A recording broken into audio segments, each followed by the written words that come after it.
Welcome back, fellow Dream Warriors, to Riderpiece Theater. Me, Alistair Dayhawk, and tonight, me proud to present this very special episode of Kamen Rider Zeztz, episode 25. So, the last time we saw our beloved Baku, he got killed by emo Alexis Lee, who hasn't slept in months, and lo and behold, you assume that Baku is dead, right? But when you are the main star of your very own show, you have plot armor. So can you imagine if Baku actually died and what's going to be for the remainder of the episodes? A new Zeztz? Maybe. I don't know. But, Baku has plot armor. So he got shot. And everything turned to black. And then he wakes up. And he wakes up in the very same place during the pilot episode, if you remember, when he helped rescue the little girl from getting kidnapped. He got ran over by the yellow truck of doom. And he went to the hospital. And it's the very same hospital room that he was at in the pilot.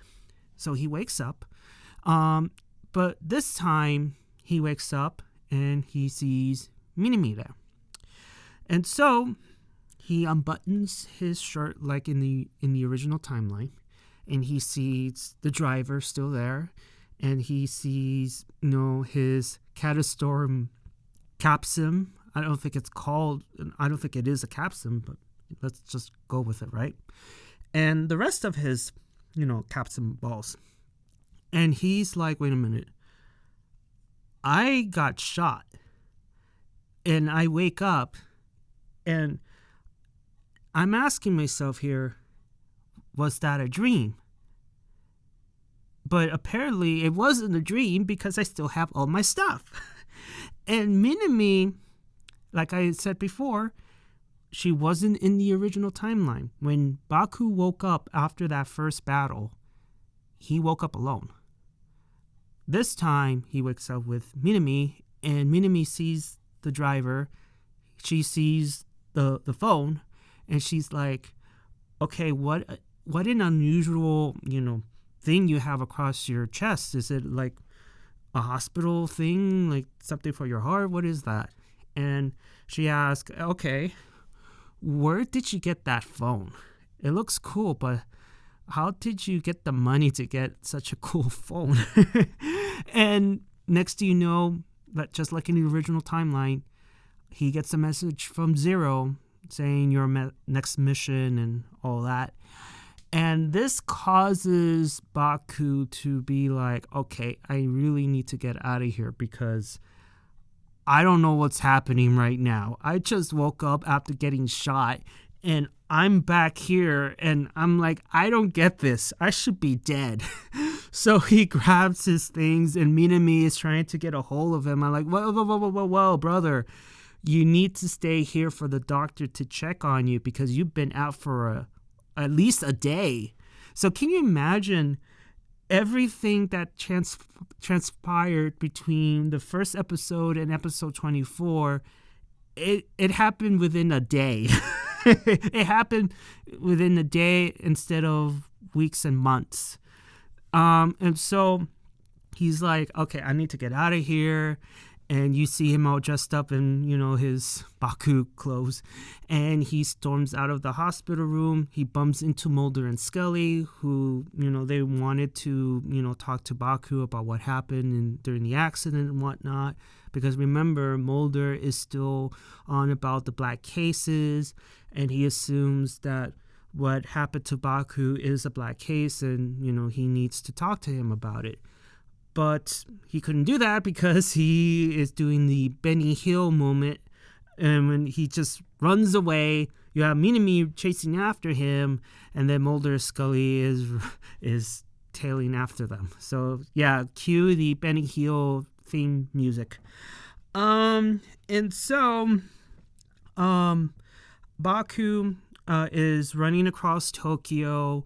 And we have a brief moment of him stopping and looking at the moon. And then he goes home and he goes inside his closet, activates the door leading to his spy room. And this is where he confronts the evil Decepticon bastard Zero. And he's like, hey, Zero, show yourself. I know you're in there. Reveal yourself. And so he does the Decepticon Autobot thing. And Zero, at first is speaking English and saying, like, wait a minute, how in the hell did you recognize me? And for a moment, Baku didn't understand what he said because he was speaking in English. And Zero's like, wait, so you don't understand English? What's going on? And this is where Baku showed Zero every single capsule he has collected so far, which shocks Zero because not only Baku knew what he looked like, he also looks at the capsules he has collected, and he's like, wait a minute, what's going on here? You shouldn't have these capsules yet. This is like episode 2 territory. You shouldn't have any except for one. What's going on here, dude? And he looked like he was about to grab them as if he was trying to take them away from him, or he wanted to make sure that these were real. In any case, Baku stops him. He transforms into Impact Zeztz, and he is protecting them and be like, hey, like, you're not taking these away from me. And Zero is like confounded, like, what? Like, I don't know what's happening right now, dude. Like, can you explain to me, like, what's going on? And out of panic, I believe Baku tells Zero what he knew, that he had a dream, that Code killed him, that Code took away Nem. I was trying to save her, but Code took her away, and that you used me and killed me. And Zero was like, huh? But this is like, the things that you're saying to me right now doesn't make any sense whatsoever. It's just a dream, dude. And then Baku just points at the capstones he has collected so far and be like, look, if this is a dream, why do I still have these items? What's going on? And without having an explanation, Baku was like, nah, it doesn't matter. I'm kicking you out. You're out. And Zero's like, what? You're kicking me out in my own office? Yeah, you're out. I don't want you to backstab me in the back like you did last time. I want you gone. And without a fight, Zero's like, okay, all right, I'm going. So he takes his motorcycle ass out the door, and for good measure, Baku just seals the door behind him. And not only to prevent Zero from coming back, but also preventing any Code agents to enter in and whatnot. But I still feel like even though that door leading to Code, I guess, or whatever, there's other ways for Code to enter the spy room. So I'm just saying. And so after kicking Zero, the Decepticon, out, he returns to his room. He just sits there and just like, I don't know what's happening. Is it a dream? Is it not a dream? I got shot and killed here. I don't know. And then Minami shows up and looks at the room, and in the original timeline, Minami doesn't know about the room until later. Now, this is episode 2-3 territory, and she looks at the room and be like, what the hell did you just do to that room? Like, I didn't even know there was a secret room. What am I supposed to tell the landlord? Is it he or she's going to raise the rent? Like, what's going on here? And Baku looks at the card that apparently Mulder gave to Minami and be like, oh, crap, today's the day. And if you remember, it was his first mission or second mission that he is saving the Dreamer, in this case Mulder, from the bomber nightmare. And remember, because he didn't prevent the bomber nightmare from entering the real world, the Tokyo police station was blown up, and the purple butterfly Mothra was flying across the city, and the baby Mothras was infecting the people in the city. And do you remember that first Armageddon, that first apocalypse? Yes, that's happening again. But only this time, Baku knows and he can prevent all that from happening. So Baku's like, okay, I need to go to bed now. I need to save Mulder and prevent a certain building from exploding and a giant butterfly and affecting people. And Minami's like, what the hell? It's still daytime, dude. And, yeah, Minami, just let him go. Just let him go. So he returns to Dreamland, and we go back to, once again, Mulder is chasing after Baku. You see all those wadded posters, and this is where Nem steps in once again as the cop lady, and Baku this time grabs her and tells her, look, your crazy mother is leading the nightmares, and for your own safety, you're staying put here, and handcuffs her to a pole, and he leaves. And little did Baku realize that Nem had a key to unlock herself, so I find it to be funny.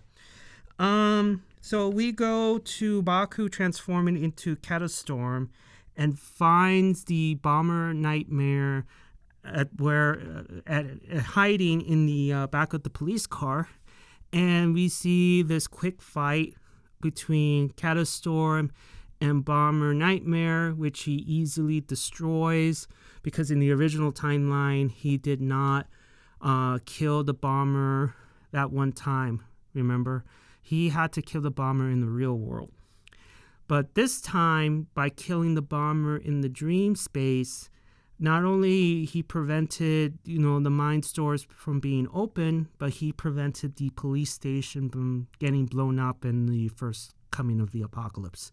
So that's done. And he sees, before that, he repairs the building that he destroyed. So I thought it was very cool of him to do that, because the last time he did that in the original timeline, he didn't. Because when he destroyed the Demon Lord Nightmare, he didn't repair the damage he did, and which may have led to casualties. Yeah, but at least it happened in the dream space, and he ended up, repairing the building. And so he sees the butterfly absorbing the purple particles, and then in the next scene you see white shoes indicating that Nox has been watching Seven from afar. He's very surprised at how he has attained such a power, how he dealt with the nightmare so quickly.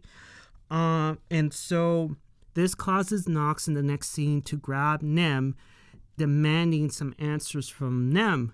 He says, like, whatever Seven told you, I need to know. Tell me what you know. And Nem tells Nox what she knows, and Nox leaves, but before he apologizes and he leaves, but then Nem asks, like, who are you? And Nox responds with, I'm just a wanderer in dreamland. And he responds with a question. Don't you want to be awakened to reality? And Nem says, look, I can't even if I want to, because I don't know where my body is at the moment. So I'm pretty much stuck here. But on the bright side, at least I can make people happy in the dream space. Something similar to what she said before in the original timeline. And Nox says, if that's the case, then you should remain how you are now. And then we have a brief moment, a quick cutscene with comatose Nem still in her room in the secret garden. And you see the crazy potted plant killer, the crazy lady, and just watching over her. But what's interesting about this scene, before we move to the next one, is that we never got a face reveal of the crazy lady, knowing that, hey, we already know what she looks like, so why don't you reveal her face in the scene? I don't know. It was something that I wanted to point out. So after Crazy Mama, we go to Code HQ. Zero meets up with Emo Alexis, and he reports that Zeztz is complete, but with a problem, which leads to Zero telling Emo Alexis about the dream of how Baku got killed by Code, and 3 was like, okay, this could lead to a problem, which leads to Zero telling him that we need to make some countermeasures, which leads to Code Sonia. And before I move forward, I wouldn't be surprised that Sonia is Kamen Rider Dawn, their assassin. I wouldn't be surprised because I assumed that Dawn was under the control of the crazy lady. But Code is controlling Dawn? And who is Dawn? And many people assume that since Agent 1 hasn't been revealed yet, people assume that Agent 1 and Kamen Rider Dawn are the same person. I wouldn't be surprised if it is. And I wouldn't be surprised if it isn't. It could be somebody else. Or it could be a nightmare in disguise as a Kamen Rider. That could happen too. But for right now, I believe that Code Sonia could be Kamen Rider Dawn. And it proves once again that Nox was right. That Code is a piece of shit. Is an evil organization that needs to be disbanded immediately. Because now, with this dream, Baku is no longer under Code's control and could be a problem towards Zero and the rest of the agents.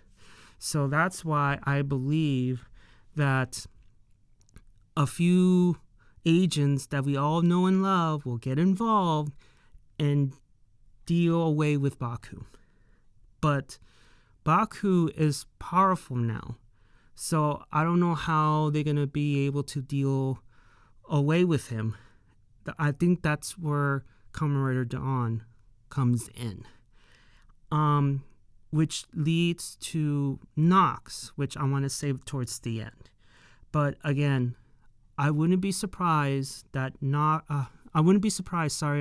Code being the true enemy of our heroes, the Black Case agents and all that. So yeah, I think by the end of the season, a few things could happen. Either Code gets dismantled completely, it will be no more. Or under a new leadership, it could be, Code can be reformed under a new name, just like what happened with Phoenix, and be led by maybe Nox. I don't think Baku would be interested in becoming its leader. I just view Baku as an independent agent who wants to help people, conquer their nightmares. Like, I don't think Baku will want to be a part of an organization, regardless of, Code is there reformed or not. So that's what my theories be. Either it gets reformed or it gets dismantled completely. But for right now, under Zero's leadership, it just proves that Baku has a new enemy.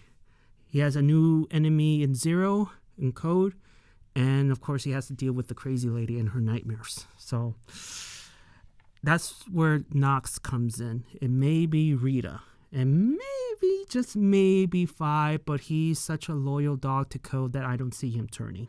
But I do see Nox definitely and Rita joining Baku, Minami, and the rest of the Black Case files. I could see it a mile away. 5, on the other hand, I just don't see it. I'm just rambling now. So we go to, speaking of the Black Case files, Mulder. He got fired. Just like in the original timeline. Not only he got fired, but his department, the paranormal department division, it got dismantled by their police chief. But the thing is, if you remember in the original timeline, the chief said, look, even though the division is dismantled, I'm going to help you behind the scenes, give you some cases of the supernatural and stuff. You'll deal with that. I want to be behind the scenes helping you guys, and you guys do your thing. Also because it saves money. That's what he said in the original timeline. Here in this new timeline, it's kind of like the same thing. The only difference is there was no meeting between Mulder and the chief of police. That was in the original timeline. Here, it was totally skipped. Mulder came from talking to him, so that's why. And Scully was like all excited and happy because she was like, well, I didn't want it to be a part of this division anyway, so there's a possibility that I could be transferred. But I don't know, Scully. I get this feeling that either you will get transferred or you will end up getting fired along with Mulder. It will be super funny that the head of the chief of police calls Scully and be like, yeah, you're also fired. and she'd be like, what? I just got here. How am I fired? Like, it doesn't make any sense. But, you know, this is Kamen Rider world. Nothing makes any sense here. You have, like, a kid infiltrating people's dreams and destroying nightmares left and right. He can turn into a super agent, to a superhero. How does that make any sense? I'm just saying. So Scully is excited with the possibility that she could be put into a different department. Mulder's like, wow, you know, like just the department hasn't been dissolved yet and you are already celebrating. That's low, man. That is low.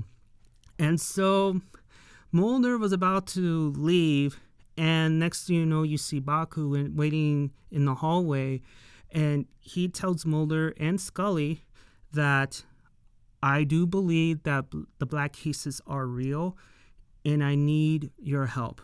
Please, I need the black case files to be open once again. I need the X-Files back. I need Mulder. I need Scully. I need the smoking man. I need your help. And he tells, you know, the agents about his dream. And Scully is like, it's just a dream, dude. I don't know what to tell you. I think you need some help, dude.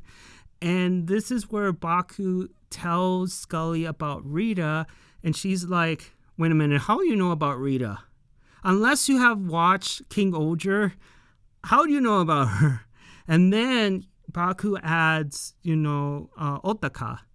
And before he leaves them, he approaches Mulder and apologizes about Otaka.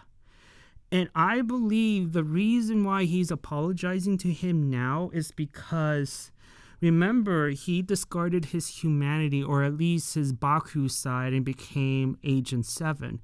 And when he became Agent 7 in the original timeline, he didn't care much about Nox at all.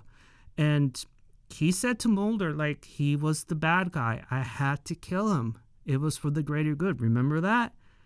And Mulder wanted to arrest him, but he knows he can't. But, you know, he had to stomach it as much as I could have sensed Mulder wanted to punch him in the face. Because regardless of Nox being the hero or the villain, he's like, look, he's my partner. I respected him. We've been through a lot together. And for Baku to kill him the way that he did without finding another solution, it's just heartbreaking, you know? But, you know, he apologized for, you know, his involvement with Otaka and, of course, killing him, even though he didn't said that in my dream I ended up killing him. That would have been awkward. So he leaves, which causes the agents to be like, oh, I don't know about this kid, but crazy or not, he knows about Otaka. He knows about Rita. So let's just go after him and talk to him. I mean, what do we got to lose other than our department being dismantled? And so, speaking of Rita, Scully, tries to call her, but her phone number got disconnected. And then we go to the next scene with Rita. She's taking pictures of the crime scene of Baku getting ran over by the yellow truck of doom. And then Agent 5 pops up and fights Rita. And he is impressed that even though she lost her memories, her body remembers, how to fight. And he is very impressed. And Rita asks, like, who the hell are you? What are you attacking me for? And 5 is like, it's not for me to tell. It will make so much easier and clearer if you let me use this caption on you so you can remember, which he does. And Rita gets electrocuted and she wakes up. She remembers everything.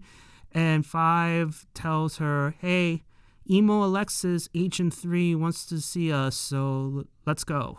And then she magically manifests her agent ring and puts it on her, and that's the end. So we saw the triumphant return of Nox, of Rita, and Agent 5. So everybody is back. The only difference is nobody remembers a damn thing that happened in the original timeline. So we go to Baku. Speaking of, he's in Dreamland, just sitting on a bench, looking over the city.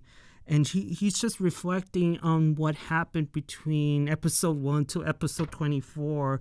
And again, like, he wants some answers as to why he is here in the first place, knowing that he got killed by Code. It has to be a reason. But regardless if people believe him or not, he will move forward and will try to prevent things from happening again, like he did before with, Agent Mulder destroying the bomber before taking over Mulder's body and destroying the police station and the giant moth and Armageddon and all that. So at least he prevented that. And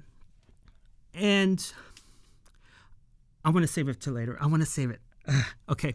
So as he is sitting there and reflecting on what to do and how is he going to proceed, knowing that not only that he has to defeat the nightmares, but he also have to deal with his new enemy in Code, Nem shows up. And we have this moment between the two.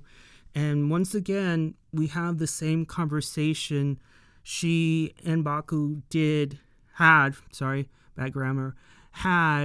during the original timeline of where, yes, I want to wake up from being in this purgatory, but I turn it into a bright side. I made it, I want to be happy in a way of helping people in their dreams, making them happy in their dreams, and I'm satisfied for it. But apparently you seen the past or the future, or are you from the future? I don't know. But she is asking him, like, is it possible for me to return? And if so, I need to know what you know. And Baku says, you can do it. It's possible. And he was about to, answer her. And then all of a sudden the dream space started to shake. And Baku's like, yeah, I think it's time. And we immediately go to the next scene where Minami is trying to wake up Baku, which doesn't work. And then Mulder shows up, which I believe he broke into Baku's room. I mean, how else? And he, once again, having the same reaction as he did at the pilot episode. Oh my God, like, there is a spy room in this kid's closet. I'm impressed. This is a black case. This is a black case. And Minami was like, who the hell are you? What are you doing in my house? And then all of a sudden we get a Zoom call through this cat, and you see Baku and he's like talking to Minami and Mulder, and they're both in shock because, wait a minute, how come you're there while you are here sleeping? And Baku explains that the me you're looking at sleeping is indeed the real me.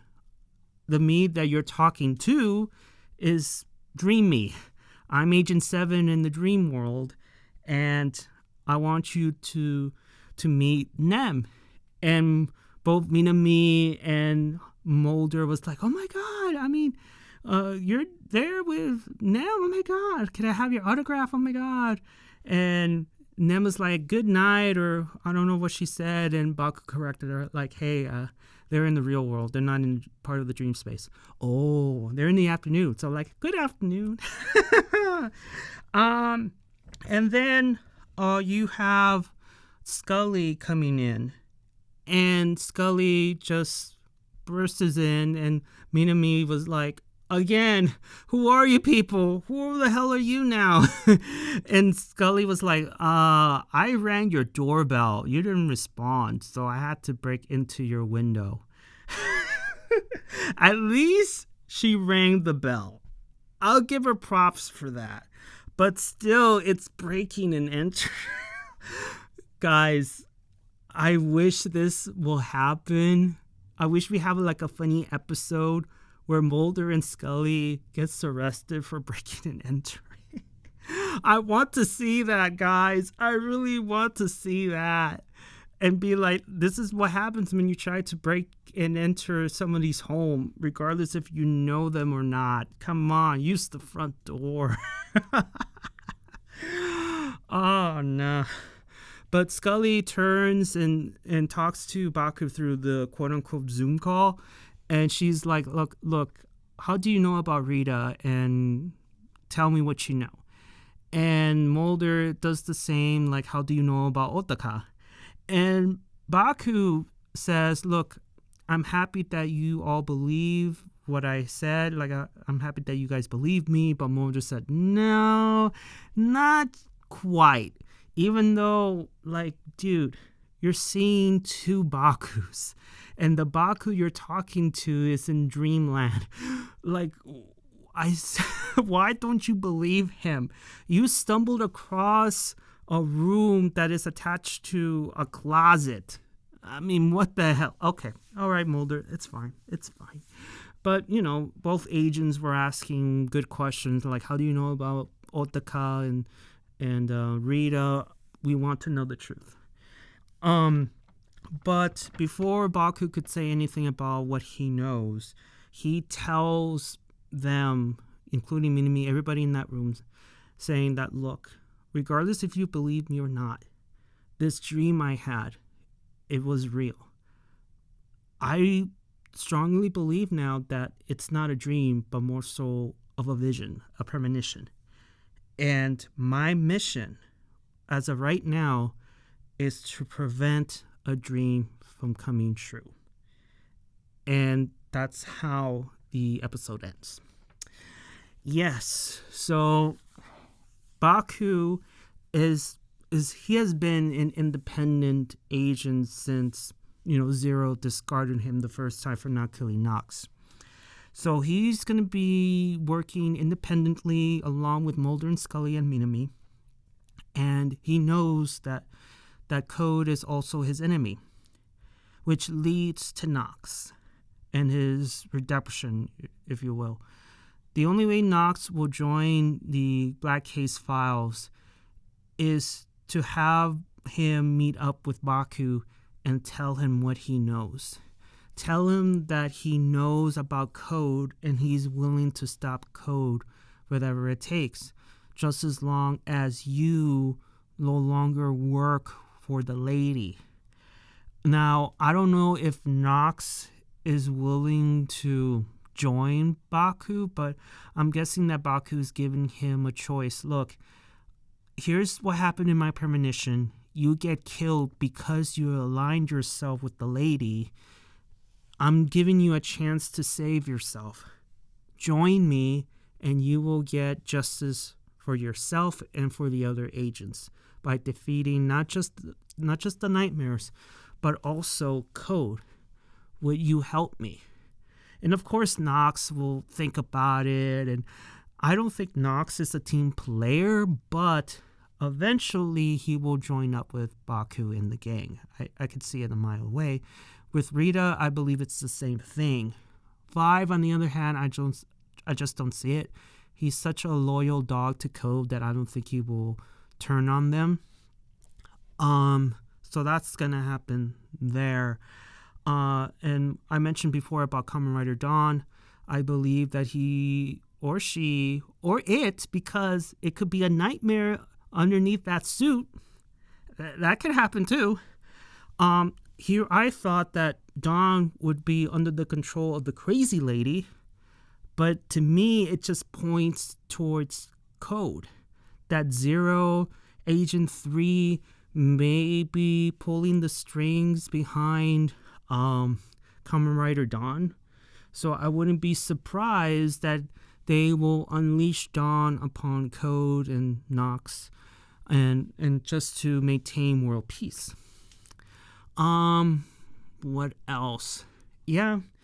Like I mentioned before, this Deja Vu episode is for Baku to have a second chance, because now he has prevented the first coming of the apocalypse. He has prevented, the police station from being in ruins. And I believe that he has a second chance in rescuing the children from the Dungeons and Dragons episode. Because remember, after he defeated the nightmare, we never saw a cutscene of the children returning back.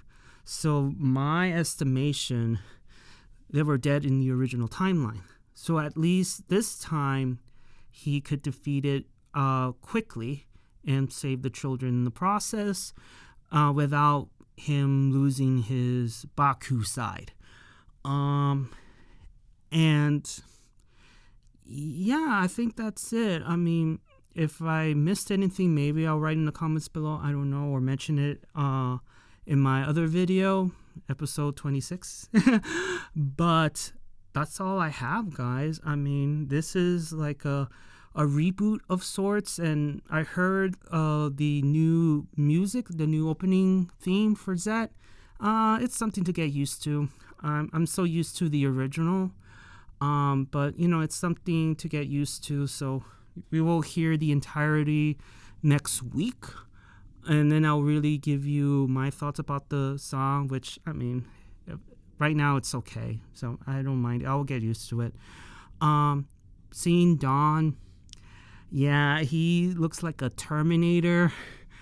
Yeah, he's gonna be quite a terror.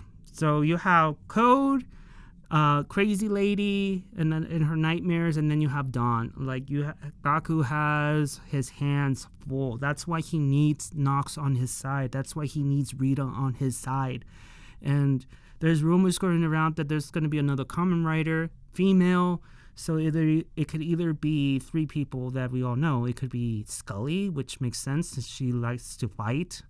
It could be Minami, which I don't see it happening. And then there's a possibility. So I'm not going to strike Minami out of the equation just yet, but I do see either Nem or Scully becoming the next Kamen Rider. I do see it. And I feel bad for Mulder, because imagine if it was indeed Scully. Mulder's going to be like, hey, where's my driver at? What the hell? I want to join in all the fun. I want to fight next to Nox, my former partner. Come on. Come on, man. Yuya, give me a driver. Make me a Kamen Rider. That would be so funny. He's going to be so jealous if Scully becomes a Kamen Rider. I'm like, oh no. Oh, he's going to be so jealous. In any case, I'm starting to ramble, but give me your thoughts and opinions about this episode, guys. Did you like it? Did you like this, Vision episode, this Deja Vu episode? I mean, regardless of what I felt last week about it being a cop-out, looking at this as for the bigger picture sense, I think this is Baku's second chance to make things right, and also, to get ahead of the game in terms of, stopping Code and rescuing them, and of course stopping Crazy Mama from destroying more potted plants. And I know, guys, she only destroyed one, but I wouldn't be surprised if she ends up destroying more potted plants. I'm just saying. But yeah, so Baku right now has entered a new arc where he has enemies at all size, but I believe during his journey to his mega form, his final form, that Nox and Rita and maybe whoever becomes the next Kamen Rider will really turn the tide against the likes of, Code and the Crazy Lady. But for right now, we have to wait and see. Baku is now on a new mission to prevent his premonition from happening again. And I don't know, do you think in the next couple of episodes we're going to see a repeat of the prison nightmare to the demon lord nightmare, the poison nightmare? Are we going to see them again? Could be. Or maybe it's going to be something different entirely. I don't know. Anything could happen now that the timeline has changed. And so that is it, guys. Give me your thoughts and opinions about this episode. Did you like it? Did you dislike it? Even though I have my notes in front of me, I may have missed a couple of things here and there. You never know, because remember, I have my notes, but everything that I'm telling you guys here, it's not scripted at all. It's all like in my head, in my heart. That's why you hear a lot of stumbles and whatnot, but I think you guys really appreciate me being off script and really be like talking to you, and this is what I think is going to happen, and just giving you a full recap of it. So I hope you guys really do appreciate that. But yeah, so give a like if you like it, and please subscribe, and I'll see you all on the other side of Oblivion. And also write in the comments below too, who do you think Kamen Rider Dawn is? And is he under the control of Code, or is he under the control of the Crazy Lady? Yes, those are my last questions. Anyways, Johnny!